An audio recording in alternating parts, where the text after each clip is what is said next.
आपको क्या लगता है, जब हम अपने बच्चों की शादी के बारे में सोचते हैं या रिश्ता करने जाते हैं, हमें किन चीज़ों का ध्यान देना चाहिए? आजकल एक ही मुद्दा है, हमारे हिमाचल में तो एक ही मुद्दा है कि लड़की बताओ, लड़की बताओ, लड़का इतने साल का हो गया, लड़की बताओ। तो किन चीज़ों का ध्यान रखना चाहिए? अभी मुझसे 2-3 साल पहले एक लेडीज़ मिली थी, उन्होंने कहा कि लड़की बताओ। तो मैंने कहा से बताना, मैं ठीक है, बस मुलाकात हुई।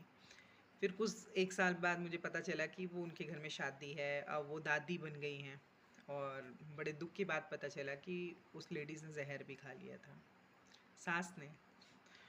और बहुत सारी लड़कियों को मैं देख रही हूँ कि शादी हो गई है, जब सास-ससुर को ज़िम्मेदारी लेने की पारी आई तो उन्होंने मायके भेज दिया।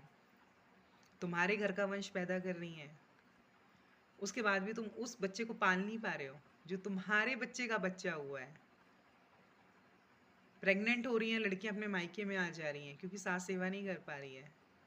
बच्चे हो रहे हैं ना, तो भी सास नहीं देख पा रही है क्योंकि वो भूल गई है कि बच्चे कैसे पालते हैं। लड़की की माँ को सब पता है कि बच्चे कैसे पालते हैं।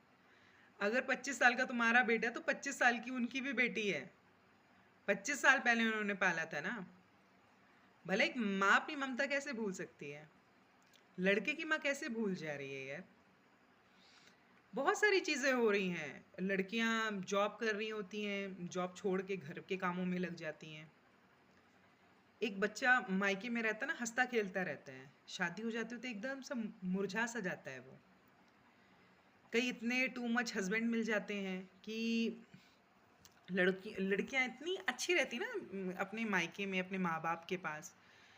उनका वही स्वभाव रहता है, उन्हें पहले भी गुस्सा आता है।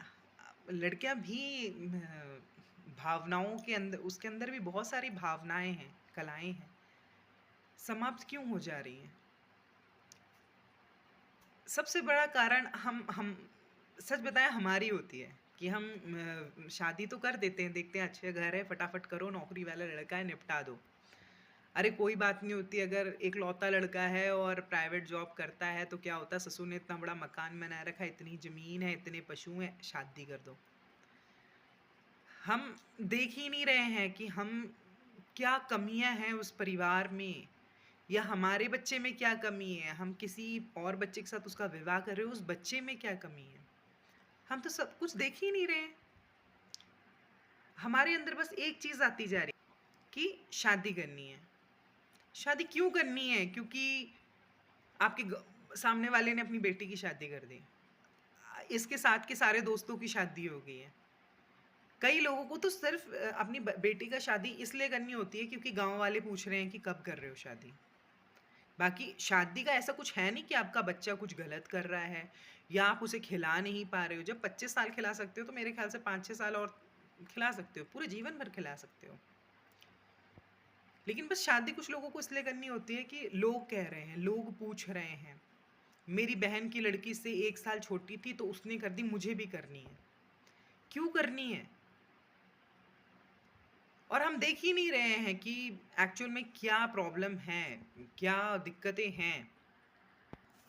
हम देख ही नहीं रहे क्या दिक्कत है ना। मैं यहाँ हिमाचल में देख रही हूँ, लड़की बताओ, और जैसी लड़की मिलती है तुरंत मंदिर में मिलते हैं, परिवार में भी नहीं जाते, घर भी नहीं जाते हैं, मंदिर में मिलते हैं या कहीं और मिलते हैं। बस वहाँ पे गए और पैसे दिए, शगुन दिए, चुन्नी उड़ाई, बस हो गया। वो फिर डिसाइड कर लेते हैं कि 6 महीने बाद शादी हो और शादी कर देते हैं। ये मैंने अभी तक यहाँ पे नोटिस किया है। ना लड़का समझ पा रहा है, ना लड़की समझ पा रही है, ना लड़की की माँ समझ पा रही है कि सास कैसी है, ना लड़के का बाप समझ पा रहा है। नहीं समझ पा रहा है कि कैसे परिवार में मेरा बच्चा जा रहा है। आप क्यों नहीं देख सोच रहे हो, जब आपका बच्चा छोटा होता है तो आप स्कूल भी 10 बार देखते हो कि ये वाला स्कूल अच्छा नहीं है, ये वाला स्कूल अच्छा है, मेरे बच्चे ने शिक्षा लेनी है। तो जब आपका बच्चा जीवन लेने वाला है, एक नए जीवन में जाने वाला है, तब उसके लिए हम क्यों नहीं करते? हम क्यों नहीं जांच पड़ताल करते? हमें क्यों नहीं जानना होता है कि वो लड़का कैसा है? जैसे एक लेडीज़ को कोई टच करता है ना, उस लेडीज़ को पता चल जाता है कि ये टच कैसा था, अच्छा या बुरा। वैसे हर जेंट्स होता है, उसे पता चल जाता है कि ये जो सामने जो लड़का है ना, इसने ये क्या-क्या कांड करता होगा और ये क्या कलाकार टाइप का आदमी है। पर हम चुप हो जाते हैं, किस लिए? कि नौकरी वाला है, परिवार अच्छा है। उसने लड़की ने आपकी प्रॉपर्टी, आपका परिवार गले पे नहीं टाँगना है। आप अपने बच्चे की शादी सिर्फ़ इसलिए करो कि उसने एक नई ज़िंदगी जीना है। जब वो पैदा होता है ना बच्चा, चाहे बेटा हो या बेटी, हम ऐसे कपड़ा भी ऐसे 10 बार छूते हैं कि सॉफ्ट है या नहीं है। ऐसे टच करके देखते, गीला तो नहीं है। हम बार-बार टच करते हैं कि बच्चे ने सुसु तो नहीं किया, जब वो बोल नहीं पाता है। कभी-कभी बच्चा रोता है ना, तो हम भी रो पड़ते हैं। फिर जब हमारा बच्चा बड़ा हो जाता है, सिर्फ़ दुनिया को कि शादी करनी है, इसलिए हम कर देते हैं, हम कुछ जान-पड़ताल नहीं करते, तो क्या कारण है? जब भी हम अपने बेटा या बेटी की विवाह की बात करें या देखने जाएँ, तो हमेशा इस चीज़ों का ध्यान रखें कि वो जो परिवार है, उसमें हस्बैंड, वाइफ़, भाई-बहन किस तरीके का बिहेव कर रहे हैं। आपस में, आ आपसे नहीं, आपस में कैसा बिहेव कर रहे हैं। उन्हें आपकी बेटी क्यों चाहिए है या उन्हें आपका बेटा क्यों चाहिए? आप एक माँ से पूछना, चाहे वो बेटी की माँ हो, चाहे वो बेटी की माँ हो, उससे पूछना कि उसके बच्चे में क्या कमी है। एक बार जब मुझे ऐसा लगता है जब दोनों समधन होती है ना जो, वो एक बार पूछ ले अपनी समधन से कि आपकी बेटी को क्या पसंद है और क्या पसंद नहीं है। वो माँ कभी झूठ नहीं बताएगी। वो बता देगी कि मेरी बेटी जो है वो सुबह थोड़ा लेट उठती है और इसको जो है ये चीज़ें नहीं आती हैं, तो देख लेना बहन जी, आप भी सिखाना। और वो लेडीज़ क्यों नहीं जानना चाहती यार। आप एक मैंने देखा जब एक भैंस खरीदने जाती है ना गाँव की लेडीज़ें, नीचे से उठाती हूँ मुद्दा, जब भैंस खरीदने जाती है ना, तो सामने वाले से पूछती है कि दोनों टाइम में ये कितना दूध देती है, इसकी क्या नस्ल की है, क्या है, पूछती है ना, अच्छाई कमियां दोनों पूछती हैं। तो जब वो बेटे की शादी के लिए जाती हैं तो क्यों नहीं पूछती हैं कि बहन जी आपकी बेटी में क्या कमी है, आपकी बेटी को क्या पसंद है, क्या पसंद नहीं है, आपकी बेटी पढ़ने में कैसी है। कई लोग तो ऐसे हैं कि डिग्री देख ली, हाँ बीएड किया हुआ है, बीएससी बीएड किया हुआ है, आपको पता है डिवीज़न कौन सा लिया है, कितनी सप्लीमेंट्री ली है? नहीं, सिर्फ उसने ऐसे पढ़ रखा है, एजुकेशन है। तो क्यों नहीं जान रहे हैं? सबसे पहले जब भी आप जाएं, आप कभी भी होटल, मंदिर, मैं कहती हूँ यहाँ जाना ही नहीं चाहिए। आपको घर आना चाहिए। ऐसे पूरे खानदान को लेकर मत आओ कि बुआ को भी ले आए, मौसी को भी ले आए, फलाने को भी ले आए, रिश्तेदारों को सबको बैठा कर लिया है कि आपकी कितनी बड़ी जनता है। ज़रूरत नहीं होती, जब बिगड़ता है ना कोई नहीं आता।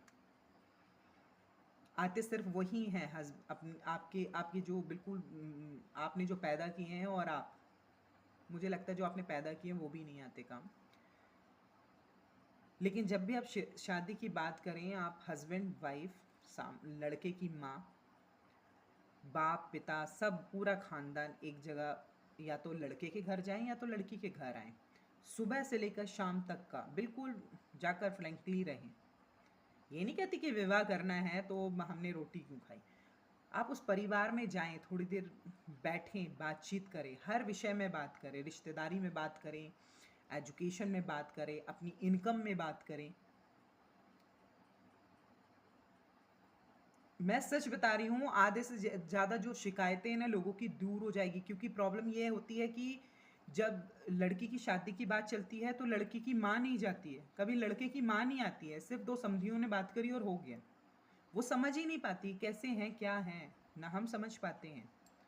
मिलना चाहिए तो पूरे परिवार को मिलना चाहिए, लड़की की माँ को मिलना चाहिए, लड़के के पिता को मिलना चाहिए, उसके भाई बहनों को मिलना चाहिए। एक दोनों परिवारों को ऐसा होना चाहिए कि एक नया सदस्य हमारी ज़िंदगी में आता है तो हम सिर्फ, पता, मैंने ये देखा है यहाँ मैंने एक चीज़ बहुत नोटिस की है कि जो बहू होती है ना, सिर्फ उसको ही अपनाना है, लड़का नहीं अपनाएगा।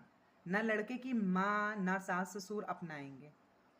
सिर्फ जो लड़की जाती है ना उसी को अपनाना पड़ता है, उसे ही मम्मी बनाना पड़ता है, उसे ही पापा बनाना पड़ता है, देवर को भाई बनाना पड़ता है, नंद को दीदी बनाना पड़ता है।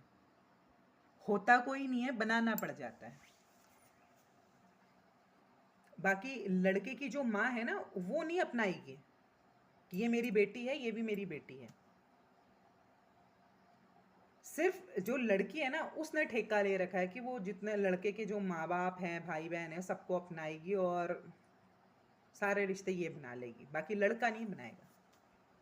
उसका मेन कारण यही है कि ना हम अपने बेटे को वो चीज़ समझाते हैं, ना हम खुद वो जब शादी करने जाते हैं तो हम नोटिस करते हैं।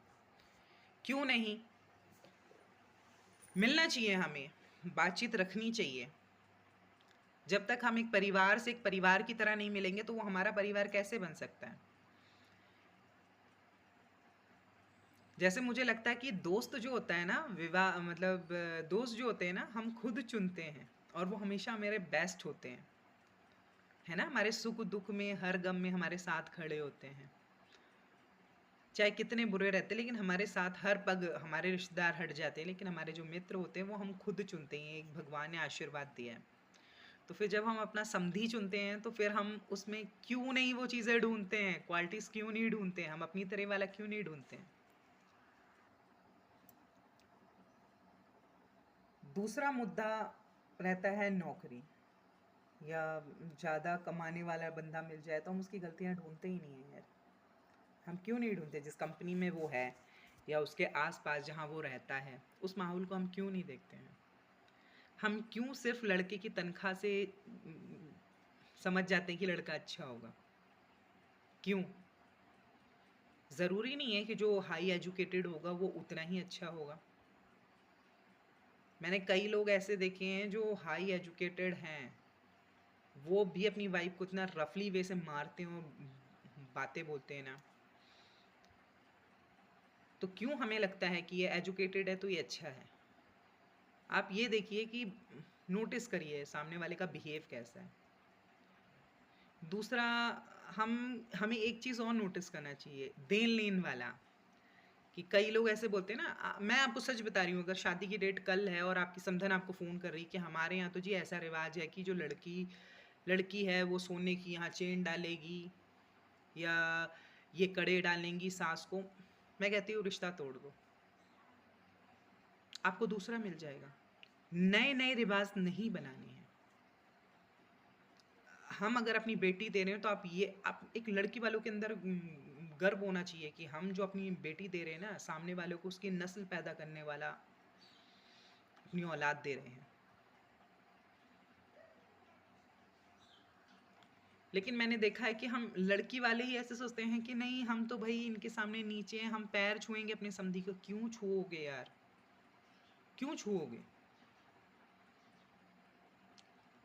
जब एक लड़के की माँ और एक लड़की की माँ दोनों मिले तो एक दूसरे के लिए सम्मान होना चाहिए, प्यार होना चाहिए। नए नए रिवाज, आप नए नए रिवाज बना रहे हो। मैंने कई कल्चर देखे हैं, बड़े बड़े रिवाज हमारे यहाँ हिमाचल में बन रहे हैं कि शादी हो रही है तो लड़की वाले नंदों को, देवर को, सास ससुर को, दामाद को गोल्ड चढ़ा रहे हैं। क्यों दे रहे हो? यही गोल्ड अगर आपको देना है अपनी बेटी को दो। अगर आप गोल्ड नहीं दे सकते, कुछ पैसे एक अकाउंट में रख दें, फिक्स कर दें, आपकी बेटी को ज़रूरत होगी तो वो ले लेगी। लेकिन ये नए नए रिवाज बनाकर आप खरीद रहे हैं, नौकरी वाले लड़के खरीद रहे हैं, अच्छे घरों के लड़कों को खरीद रहे हैं, और मन में ऐसा लालच आ रहा है कि यार वो चलो छोड़ो, लड़की तो इसने भी बच्चा पैदा करना है, इसने भी बच्चा पैदा, इसने भी घर का काम करना है, इसने भी तो चलो जहाँ से ज़्यादा मिल रहा वहाँ से ले आए। एक बार का एक छोटा सा मुद्दा बताती हूँ कि मुझे एक लेडीज़ ने कहा कि मैं जो बहू लाई हूँ वो गरीब है। मैं कहा अच्छा जी। बोले गरीब है, हमने कर ली शादी की, अच्छे से गरीब है, लेकिन जब आप सच बताऊं, जब उसकी शादी हुई तो उसके घर से सास ससुर के लिए, नंद के लिए, बेटे के लिए गोल्ड आया। आपको वो गरीब कह रही है आपकी समधन, और आपने पूरा यहाँ गोल्ड से भर दिया। क्यों? एक पहला मुद्दा ऐसा होना चाहिए कि लेन देन तो होना ही नहीं चाहिए। आपने एक बच्चा पढ़ाया लिखाया, एक 25 साल का आप पला पलाया एक बच्चा सामने वाले के घर की सेवाओं के लिए दे रहे हैं, तो फिर आप क्यों साथ में दहेज दे रहे हैं? आजकल दहेज बंद हो गया है, आजकल रिवाज हो गया है कि ये रिवाज है। नए नए रिवाज मत बनाइए, ये आपके लिए बहुत नुकसानदायक होंगे। आज आप तो निभा ले रहे, क्या आपके बच्चे निभा लेंगे? आपके बच्चों के बच्चे निभा लेंगे? यही जो आपने दिया है ना, इसी को बेच के आगे देंगे।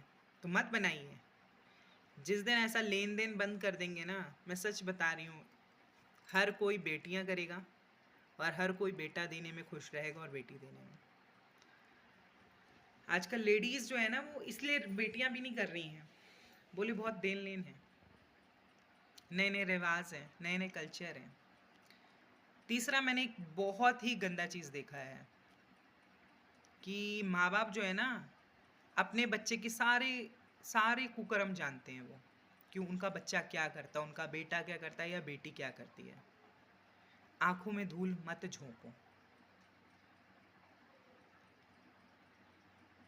अगर आपका बच्चा लव मैरिज करना चाहता है, उसकी लव मैरिज करें। और आपका बच्चा यदि अरेंज मैरिज, अगर उसके ऐसा कुछ नहीं है तो अरेंज मैरिज करें।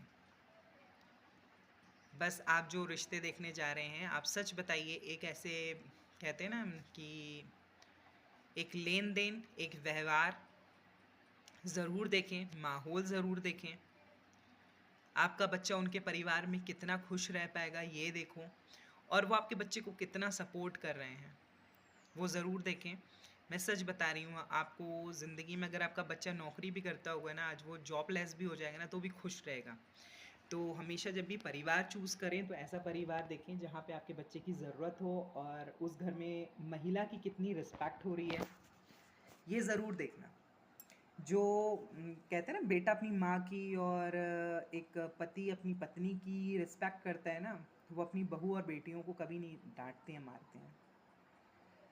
तो दोस्तों, अगर मेरा वीडियो अच्छे लगे तो प्लीज़ लाइक करना और बताना कि आप जब अपनी बेटी की या बेटे की शादी के लिए जाएंगे तो किन चीज़ों का ध्यान रखेंगे। मैंने तो ये नोटिस की हैं, तो मैं सबको सलाह देती हूँ कि जब भी जाएं, देन लेन की बात ना करें, व्यवहार को नोटिस करें, और जहाँ आपका बच्चा जाने वाला है उस स्थान को ज़रूर देख कर आएँ। कई लोग हैं कि जिनको पता ही नहीं है कि उनकी बेटी शादी, क्योंकि वो मंदिर में आकर कर जाते हैं। तो जब भी आप जा रहे हैं तो उस परिवार से मिलें, उन लड़की वालों के घर जाएं या लड़की वाले आएँ लड़के वालों के घर। वैसे तो मुझे लगता है कि लड़की वालों को लड़कों वालों के घर जाना चाहिए, उस माहौल को देखना चाहिए, उनके घर को देखना चाहिए। नियमों को साइड में करें, आपका बच्चा पहले इम्पॉर्टेंट है। बाकी ये जो नियम है ना, ये कुछ हद तक अच्छे होते हैं। आप बाद में अपना बच्चा खो देंगे ना, तब कुछ फ़ायदा नहीं होगा। तो इन चीज़ों का ध्यान रखें। और बाकी वीडियो अच्छी लगी तो प्लीज़ लाइक करिएगा, शेयर करिएगा, कमेंट करिएगा। राधे राधे।